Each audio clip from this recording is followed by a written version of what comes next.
আপোনাৰ ঘৰত মহ বা পঁইতাচোৰা বহুত আছে নেকি?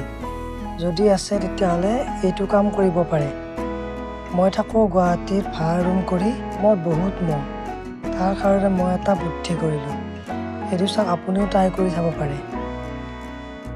আৰু এইটো কৰিবৰ কাৰণে আপোনাক লাগিব এটা পিঁয়াজ, কপা বা সূতা, মিঠাতেল। তাৰপিছত আমি পিঁয়াজটো এনেদৰে মুখখন কাটি ল'ব। পিঁয়াজৰ মুখখন কাটি লৈ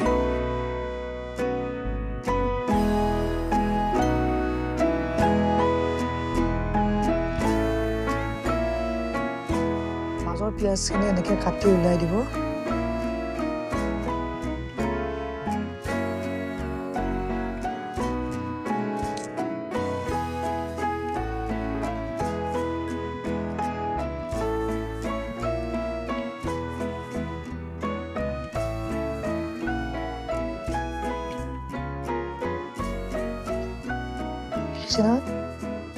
এনেকৈ কাটি ল'ব। তলটো অকণ সমান কৰি ল'ব, যাতে থিয় কৰি থ'ব পাৰি নপৰে।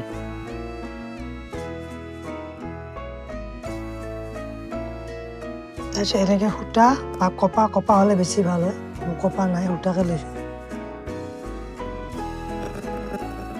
ল'ব আৰু সোমাই ল'ব ইয়াতে।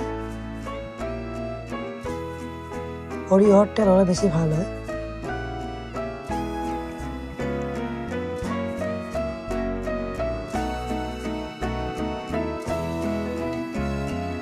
এতিয়াই ল'ব, ৰেডি হৈ গ'ল।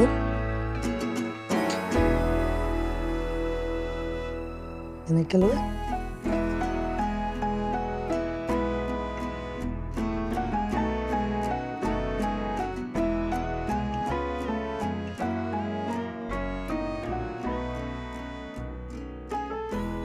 এনেকৈ আপুনি গোটেই ৰাতি ৰুমত জ্বলাব পাৰে। আৰু আপোনাৰ ৰুমত মহ বা পঁইতাচোৰা একো নাহিব। এবাৰ ট্ৰাই কৰি চাব।